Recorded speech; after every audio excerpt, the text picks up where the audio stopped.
ಆಯಿತು.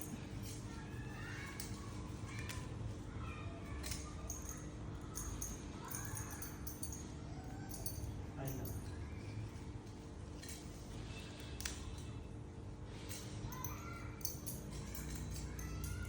ಆಯ್ತು.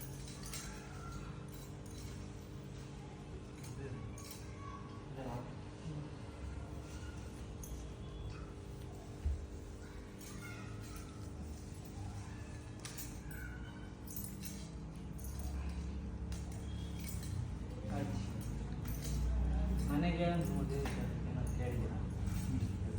ಏನಂತ ಮಾಡ್ಕೊಡ್ತೀನಿ ಚೈನ್ ಏನಾದ್ರು ಹೇಳಿದಾರ? ಯಾರು ಬೇಕಾದ್ರೂ ಎರಡು ಮನೆಗೆ ಹೋಗಿದ್ರೆ ನಮ್ಮನೆ ಮತ್ತೆ ಆಯ್ತು.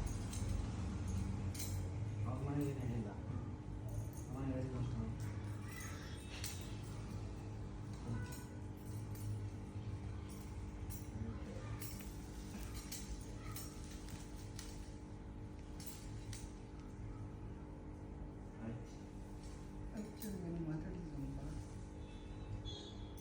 ಅಮ್ಮ ಅಂತ ಮಾತ್ರ ಮಾತಾಡಿದ್ದಾರೆ, ಹುಡುಗಿ ಮನೇಲಿ ಇನ್ನೂ ಮಾತಾಡಿದ್ದಾರೆ.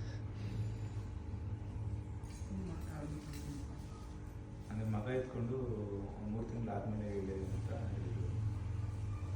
ಮಗನ ಕೇಳಿದೆ ನಾನು, ಅದಕ್ಕೆ 3 ತಿಂಗಳು ಆಗಲಿ ಅಂತ ಹೇಳಿ.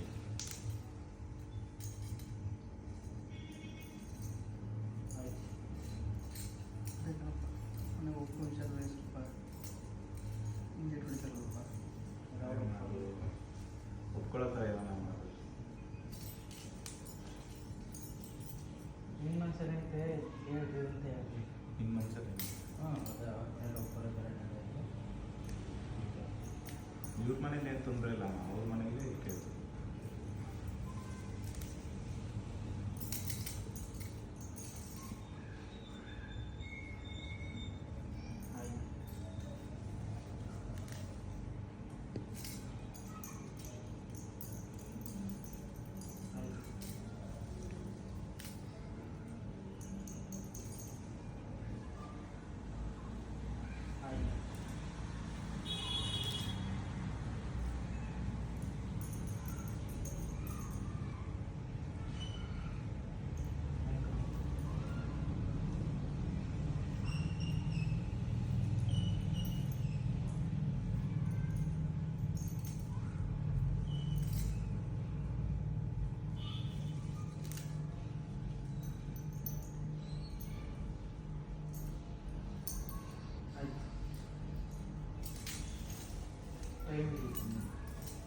ಎಷ್ಟು ದಿನ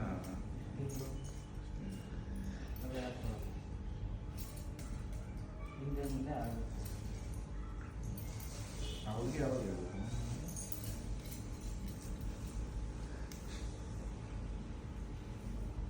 ಆಯ್ತು, ಯಾವಾಗ ಹೇಳ್ಬೋದು ಮುಖ್ಯಂತರ ನಾವು ಮುಖ್ಯನಲ್ಲ ಅಂದರೆ ಹೇಳೋದ್ನಾರ ಹೇಳೋದು,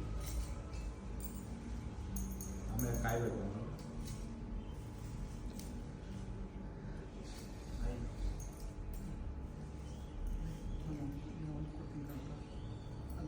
ಮಾಡಿದರೆ ಅವರ ಗೌರಯ ಈ ಸುದ್ದಿ ಮುಟ್ಟಿದ್ರೆ ಸಾಕು, ಅವರ ಗೌರಯ ಸರಿ ಸಂತೋಷದ ವಿಚಾರ ಬರ್ತಾರೆ. ಅಂದರೆ ನಾನು ಮಾಡ್ಕೊಡ್ತೀನಿ. ಅವ್ರ ಮನಸ್ಸಲ್ಲಿ ಇರ್ಬೋದು.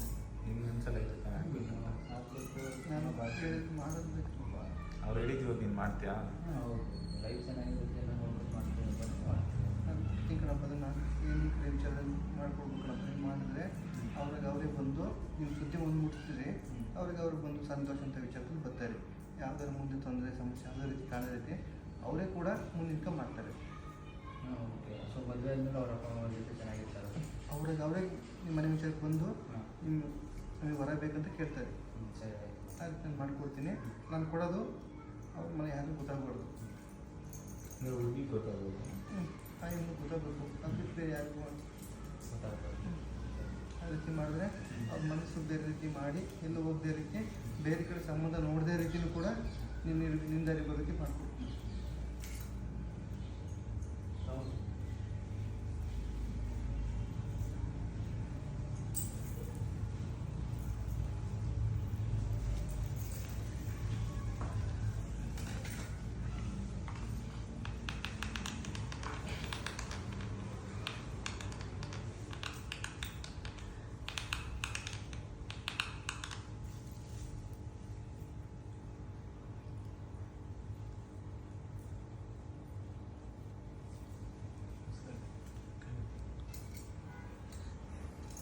ಹೆಣ್ಮಗು ನಿನ್ನಲ್ಲೇ ಇರಬೇಕಪ್ಪ. ಇನ್ನೊಬ್ಬರ ವ್ಯಕ್ತಿ ಹತ್ರ ಇದು ಸುದ್ದಿ ಹೋಗ್ಬಾರ್ದು. ನಿನ್ನಲ್ಲೇ ಇದ್ದರೆ ಅವ್ರಿಗೆ ನೀವು ಏನು ಸುದ್ದಿ ಮುಗಿಸ್ಬೇಕು, ಈಗ ಏನು ಟೈಮ್ ಇದೆ, ಈ ಶ್ರಾವಣ ಮುಗಿದ ನಂತರ ಈ ವಿಚಾರ ಮನೆ ವಿಚಾರಕ್ಕೆ ಹೇಳಕ್ಕಿಲ್ಲ ಹೆಣ್ಮಗುಗೆ. ಅದಾದ ನಂತರ ಇದು ಸೇವನೆ ಮಾಡಿದ ನಂತರ ಅವರೇ ಬಂದು ಮನೆ ವಿಚಾರಕ್ಕೆ ಬರ್ತಾರೆ ಮಾತುಕತೆಗೆ. ಮುಂದಕ್ಕೂ ಸಮಸ್ಯೆ ಆಗದ ರೀತಿ ಅನುಕೂಲವಾಗಿ ಇರ್ತಾರೆ. ಅಷ್ಟೊಂದು ಮಾಡಪ್ಪ. ಅದನ್ನು ಸೇವನೆ ಮಾಡಬೇಕಮ್ಮ ಅವನಿಗೆ ಆ ಹೆಣ್ಮಗು ಬಿಟ್ಟಿನಲ್ಲ ನಮ್ಮ ಮನೆಯಲ್ಲಿ. ಗುಟ್ಟಲ್ಲಿ ಇರ್ಬೇಕಿತ್ತು. ಗುಟ್ಟಾಗಿದೆ ನೋಡಪ್ಪ, ಕೆಲಸ ಇರುತ್ತೆ. ಇಲ್ಲ ಆದಷ್ಟು ಬೇಗನೆ ಹಾಕಬೇಕಂದ್ರೆ ಈ ವಿಚಾರದಾಗ ಮಗನಿಂದ ಕೇಳಿ, ಪೂಜೆ ಏನಾದ್ರು ಇದ್ದರೆ ಮಾಡಿ. ಇಲ್ಲ ಇವ್ರಿಗೆ ಏನಾದ್ರು ನಿಮ್ಗೆ ಬೇಗನೆ ಬೇಕು ಅನ್ನೋ ವಿಚಾರಗಿದ್ದರೆ ಮಗನ ಕೇಳಿದರು ತಗ್ನ ವಿಚಾರ ಪೂಜೆ ಇದ್ದರೆ ಮಾಡ್ಸಕ್ಕೆ ಹೇಳಿ. ಇಲ್ಲ ಇನ್ನೂ ಟೈಮ್ ಕಾಯ್ತು ನನ್ನ ವಿಚಾರ ಇದ್ದರೆ ಇದು ಮಾಡಿ. ಹುಟ್ಟಿದ ಮೇಲೆ ಮಾಡ್ತಾರೆ, ಆಮೇಲೆ ಮುಂದುವರಿದು. ಇಲ್ಲ ಅದಕ್ಕೆ ಒಳಗಡೆ ಹಾಕಬೇಕಂದ್ರೆ ಮಗನ ಕೇಳಕ್ಕೆ ಹೇಳ್ರಿ. ಅದು ವಿಚಾರ ಏನಾದ್ರು ಪೂಜೆ ಕಂಡ್ರೆ ಹಣ ಕೇಳಿ ಮಾಡಿಕೊಡ್ತಾರೆ. ಇನ್ನೇನು ಕೇಳಬೇಕಾ? ಇವಾಗ ನಮ್ಮಮ್ಮ ಏನಾದ್ರು ಮೈಂಡಲ್ಲಿ ಅಂದ್ಕೊಂಡು ಅಥವಾ ಏನಾದ್ರು ಆಜ್ಞೆ ಇರುತ್ತೆ ಅಥವಾ ಚೆನ್ನಾಗಿದೆಯಾ?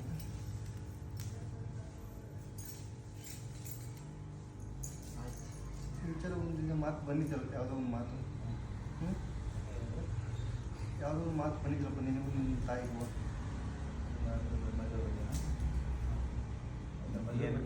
ಏನಮ್ಮ ನಿಮ್ಮಮ್ಮ ಹೇಳಿಲ್ಲ? ಅಮ್ಮ ಏನು ಹೇಳಿಲ್ಲ, ಊರಿಗೆ ಅಂದರೆ ಅಮ್ಮ ಊರಿಗೆ ದೂರ ಇದ್ದಾರೆ. ರಿಟರ್ನ್ ಅಮ್ಮ ಊರಿಗೆ ಹೋಗ್ಬೇಕು ಅಂತ ಆಸೆ ಪಡ್ತಿದ್ದಾರೆ. ಅಲ್ಲೇ ಮನೆ ಇದ್ದು ಮಾಡಬೇಕು ಅಂತಿದ್ದಾರೆ. ಅದಕ್ಕೆ ಏನಾದ್ರು ಊರಲ್ಲಿ ತೊಂದರೆ ಆಗುತ್ತೆ, ಆಗುತ್ತಾ ಅಂತ ಕೇಳಿ. ಆಗುತ್ತಾ? ಅಲ್ಲಿಂದ ಬರೋ ಟೈಮಲ್ಲಿ ಆ ಹೆಣ್ಮಗಳಿಗೆ ಅದು ಹೇಳಿ ದಾರಿ ತಪ್ಪಿಸ್ತಾರೆ. ಈಗ ಅಮ್ಮನ ಊರಿಗೆ ಕಳಿಸ್ಬೇಕಾ ಇಲ್ಲ ಇಲ್ಲೇ ಇಸ್ಕೊಬೇಕು?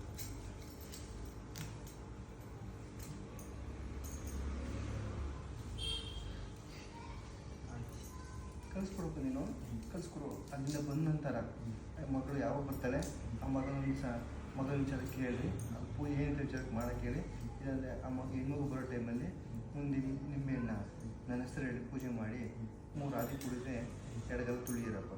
ಅಲ್ಲಿಂದ ಯಾವುದೇ ಥರ ಮಾತು ಬಂದರೂ ಕೂಡ ಅಲ್ಲಿ ಏನು ಮಾತಾಗದೇ ರೀತಿ ಇವಾಗ ಹೆಂಗೆ ನಿನ್ನ ಹತ್ರ ಇದ್ದಾರೆ ಮುಂದೆ ಅದೇ ರೀತಿ ಬಂದು ಮದುವೆ ವಿಚಾರಕ್ಕೆಲ್ಲ ಮುಂದೆ ನಿಂತ್ಕ ಮಾಡ್ತಾರೆ. ನನ್ನ ತಮ್ಮಗೆ ಸ್ವಲ್ಪ ಕೋಪ ಜಾಸ್ತಿ. ಅವನು ಇದೇ ಥರ ಇಷ್ಟಪಟ್ಟಿದ್ದಾನೆ, ಬಟ್ ಅವನಿಗೂ ಸ್ವಲ್ಪ ಚೆನ್ನಾಗಿರುತ್ತೆ.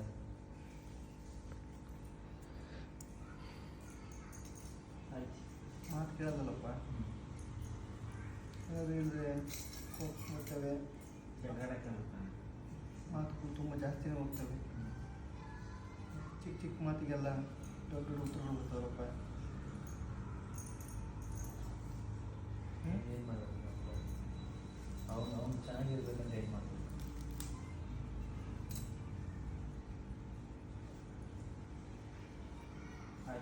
ತಲೆಯಲ್ಲಿ ತುಂಬ ತುಂಬ್ಕೊಂಡ್ಬಿಟ್ಟಾನಲ್ಲಪ್ಪ ಅದನ್ನು. ಯಾವ ವಿಷಯ? ಹುಡುಗಿ ವಿಷಯಕ್ಕೆ ಜಗಳ ಆಡ್ತಾರೆ. ಅವ್ನು ಬೇರೆ ಯಾವುದೋ ವಿಷಯಕ್ಕೆ ಜಗಳ ಆಡ್ತಾರೆ. ಅವ್ನು ತಲೆ ತುಂಬ್ಕೊಂಡಿರೋದು ಹೇಳ್ತಾರೆ ನಾನು. ತಲೆ ಒಳಗಿರೋದೇ ಅದು ಬಿಟ್ಟರೆ ಜಗಳ ಬೇರೆ ಮನೆ ವಿಚಾರಕ್ಕೆ ಅವು ಸಣ್ಣ ಪುಟ್ಟ ನಿಮ್ಮಲ್ಲಿ ವೈಯಕ್ತಿಕ ಬಂದಿರೋದು ಕಣಪ್ಪ. ಅವನ ತಲೆ ವಿಚಾರಗಳು ಅದೇ ತುಂಬಿರೋದು ವಿಚಾರ. ಅದು ಬಿಟ್ಟು ಬೇರೆ ಯಾವ ಥರ ಕೆಟ್ಟದೇನು ನನಗೆ ಕಾಣ್ತಿಲ್ಲ. ಅವನ ತಲೆ ನಿನ್ನ ವಿಚಾರಕ್ಕೆ ಹೆಂಗೆ ನೀನು ಬಂದು ಕೂತಿದೀಯಾ ಆ ವಿಚಾರದಾಗ ಅವನಿಗೂ ತಲೆಗಿದೆ ಅದು. ಆ ವಿಚಾರ ಹಿಂಗೆ ಆಗ್ತೇನೆ. ಬೇರೆ ಯಾವುದೋ ಒಂದು ಮಾತು ಕೇಳಿದೆ ಅಂತ ಹೇಳಿಕೆ ಮಾತಾಡಿ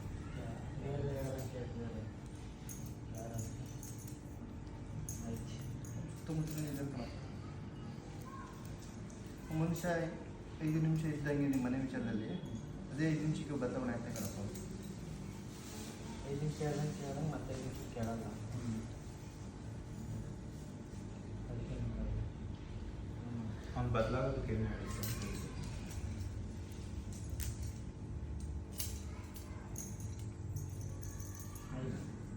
ಮೊದಲು ಒಂದು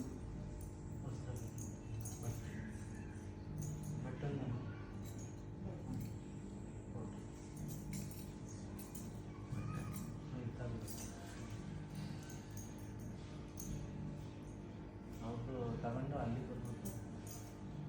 ತಗೊಂಡು ಅವರು ಅದು ಒಪ್ಪಿರ್ಬೇಕು.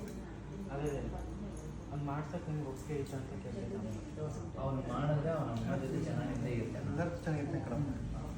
ಯಾವ ಥರ ಏನು ಒಪ್ಪಿಲ್ಲದ ರೀತಿ ಅಣ್ಣ ಹೇಳಿದ ಮಾತು ತಾಯಿ ಹೇಳಿದ ಮಾತು ಒಂದೇ ದಾರಿ ಹೋಗ್ತಾ ಬೇರೆ ಮತ್ತೆ ಕೇಳಿದ್ರಿ ಕೋಪ ಕಮ್ಮಿಯಾಗಿ ನಾನಂತೂ ನನ್ನ ಕುಟುಂಬ ಆಯ್ತು ಅನ್ನೋ ವಿಚಾರದಲ್ಲಿ ದುಡಿಮೆ ಮಾಡ್ಕೊಂಡು ಇರ್ತೇನೆ ಕಣಪ್ಪ ಮನೆಗೆ. ಬೇರೆ ಯಾವ ಥರ ಏನು ಕೆಟ್ಟ ಹಿಂಗೆ ಕಾಣಲ್ಲ.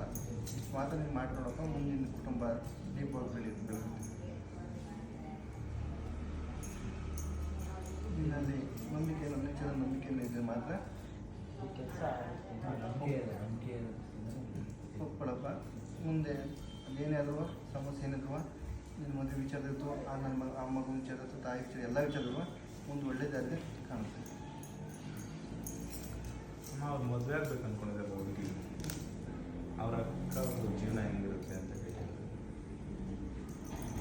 ಅಂದರೆ ಯಾವಾಗ ಜಗಳ ಆಗ್ತಿದ್ದಂತೆ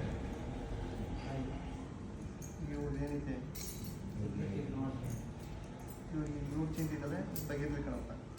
ಅದನ್ನು ಬೇಡ, ಇಲ್ಲಿ ಇದ್ದಾಗ ಮಾತ್ರ ನೋಡ್ತೀನಿ. ನಾವು 4 ಜನ ಫ್ರೆಂಡ್ಸು ಒಂದು ಹೊಸದಾಗಿ ಬಿಸ್ನೆಸ್ ಸ್ಟಾರ್ಟ್ ಮಾಡ್ಬೇಕಂತ ಇವಾಗ ನಮ್ಮಲ್ಲಿ ಹತ್ರ ಜಗಳ ಪ್ರಾಬ್ಲಮ್ ಏನಾದ್ರು ಆಗುತ್ತೆ. ನಾವು ಚೆನ್ನಾಗಿರ್ತೀವಿ.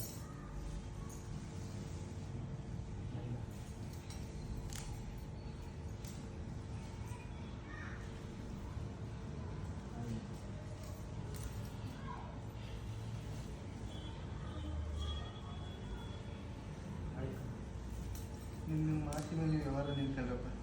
ಯಾವ ಥರ ಸಮಸ್ಯೆ ಕಾಣ್ತಿಲ್ಲ. ನಿಮ್ಮ ಮಾತಲ್ಲಿ ವ್ಯವಹಾರ ನಿಲ್ಬೇಕು.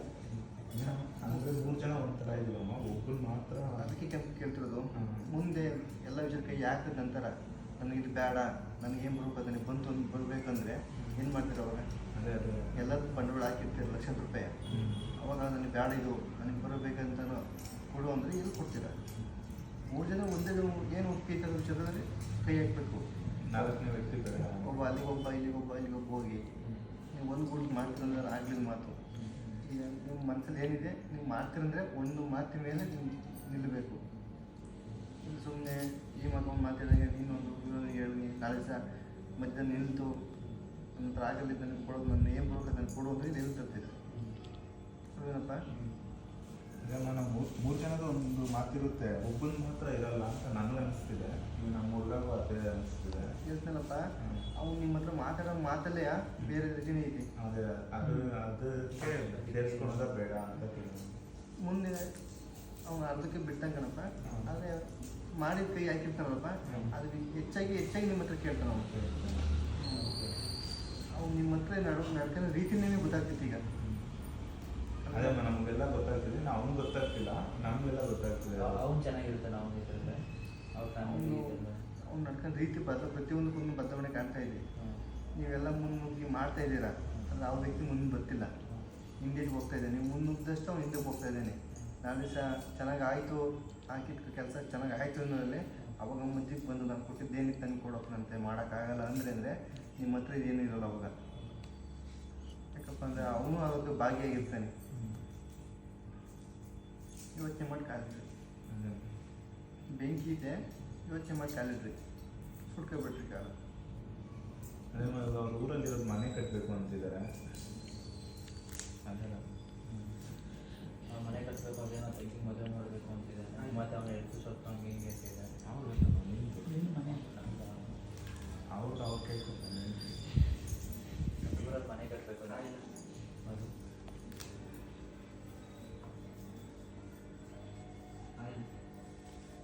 ಯಾವ ಕೈ ಹಾಕ್ಬೇಕಂತಿದ್ದೀಯಪ್ಪ? ನೆಕ್ಸ್ಟ್ ಮಂತ್ ಅಥವಾ ನೆಕ್ಸ್ಟ್ ಇಯರ್.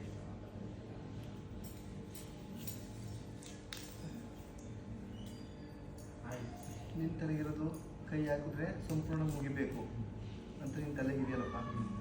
ನಡುವೆ 4 ದಿವಸ ಮಾಡಿ ಮತ್ತೆ ಬಿಡಬಾರ್ದು ಅನ್ನೋ ವಿಚಾರ ಗೀತೆ ಯೋಚನೆ ಮಾಡಿ ಕೈ ಹಾಕು. ಈಗ ನೀನು ಕೈ ಹಾಕಿದ್ರೆ ನಿನ್ನ ಪ್ರಕಾರ ಕೈ ಹಾಕಿದ್ರೆ ಒಂದು ಹಂತ ಕೊನೆಯಾಗ ರೀತಿ ಇರಬೇಕು, ಅಲ್ಲಿ ಮುಟ್ಟ ಮಾಡಬೇಕು ನಿನ್ನ ತಲೆಗೀತೆ. ಇಲ್ಲಿ ಅಲ್ಲಿ ನೋಡೋಕ್ಕಾಗಲ್ಲ. ಯೋಚನೆ ಮಾಡಿ ಕಾಲಿಡು. ಆಗುತ್ತೆ ಸಂಪೂರ್ಣ ಮಾಡೋಕ್ಕೆ ಮಾತ್ರ ಕಾಲಿಡು. ಇನ್ನೂ ಬೇಕು ಟೈಮ್ ಇದೆ, ಯೋಚನೆ ಮಾಡು. ಸುಮ್ಮನೆ ಕೈ ಹಾಕಿ ಆ ಕೆಲಸ ಶುರು ಮಾಡಿ ಅರ್ಧಕ್ಕೆ ನಿಲ್ತು ಅಂತ ವಿಚಾರಕ್ಕೆ ಬಂತಂದರೆ ಸಮಸ್ಯೆ ಆಗುತ್ತೆ. ಇವತ್ತು ಆಗುತ್ತೆ ಸಂಪೂರ್ಣ ಪೂರ್ತಿ ಬಿಡ್ಸೋಕ್ಕಾಗುತ್ತೆ ಅನ್ನೋಂಗಿದ್ರೆ ಕೈ ಹಾಕಪ್ಪ. ಈಗ ನಿನ್ನ ಮನಸ್ಸಲ್ಲಿ ಸಂಪೂರ್ಣ ಆಗಬೇಕು ಅನ್ನೋ ವಿಷಯ ಕೈ ಹಾಕಿದೀಯಾ. ಮುಂದೆ ಸಮಸ್ಯೆ ಆಗಿ ಅರ್ಧ ನಿಲ್ತು ಅಂದರೆ ಮಾಡಿದ ಬಂಡವಾಳ ಎಲ್ಲ ಹೋಗ್ತಾನಪ್ಪ. ಅದು ಯೋಚನೆ ಮಾಡಿ ಬುದ್ಧಿವಂತರು ಯೋಚನೆ ಮಾಡಿ ಕೈ ಹಾಕಿ.